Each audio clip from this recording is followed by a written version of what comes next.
Do not let your hearts be troubled. Believe in God. Believe also in me. These words of our gospel reading this morning, spoken by Jesus at the end of the Last Supper reading in John, are admittedly hard to sit with right now. I imagine many of our hearts are troubled. Given that Jesus had just shared that Judas would betray him and Peter deny him in his imminent final hour, it's logical that there were many troubled hearts gathered with Jesus that evening. Yet, Jesus pastorally offers a comforting message to those whom he knows soon will grieve the loss of their friend and teacher. Jesus shares that in God's house there are many dwelling or abiding places, and that he is going to prepare places for the beloved community to abide with him. The word abide means to live or to dwell, but also to continue without fading or being lost.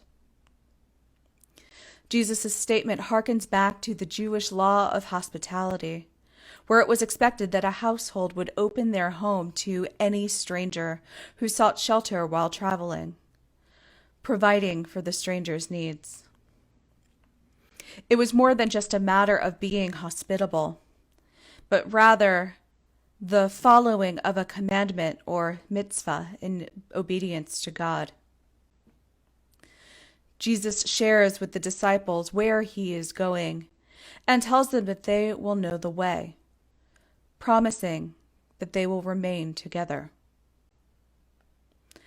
Thomas, confused by Jesus' statement, asks for further clarification. Lord, we do not know where you are going. How can we know the way? And Jesus continues to teach.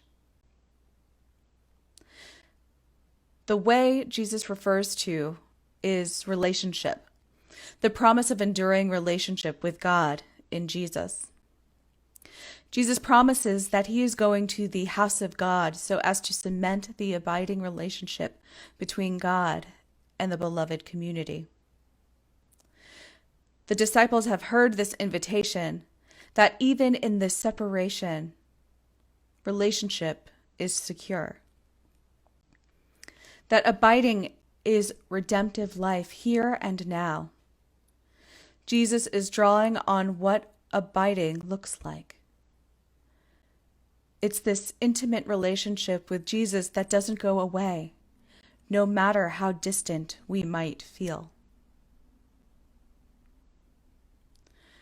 Jesus is the point of connectedness between us and God, and the source of hope when our hearts are troubled. How have you experienced an abiding relationship with God? I invite you to offer your thoughts in the comments of this video. I'll give you about 3 minutes to do that.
When my heart is troubled, one of the ways that I am reminded of that hope-filled relationship is in butterflies, the symbol of the resurrection that I hold most dear.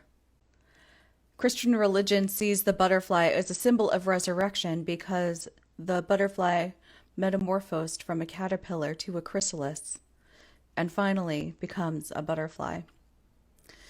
The butterfly is viewed as representing endurance, change, hope, and life after the resurrection. It's a reminder that after Jesus' crucifixion and death, there is still the promise of life and continued relationship with God in Jesus that we celebrate during the Easter season. It's the reason why I have butterflies on my stole for Easter. Healthy relationships aren't one-sided, however.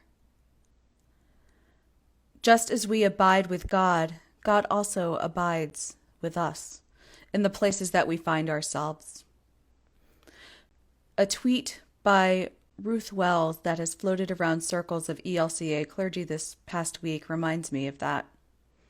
She wrote, "God snuck home, no longer bound by the expectations of a consecrated building.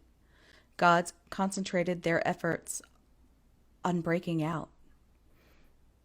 Now, in the comfort of a well-worn dinner table, God shares some bread with some friends, and God laughs, and God weeps in the sacred space of home." These words paint a picture of God at home with each and every one of us, present to very human emotion shared around a dining table, a place where families gather together and troubled hearts are often found. During this time of separation, it is my hope that we all continue to look for God's presence in our homes, among our loved ones, especially mothers and maternal figures, who we celebrate this Mother's Day, and that we seek God's presence in the world around us. Thanks be to God.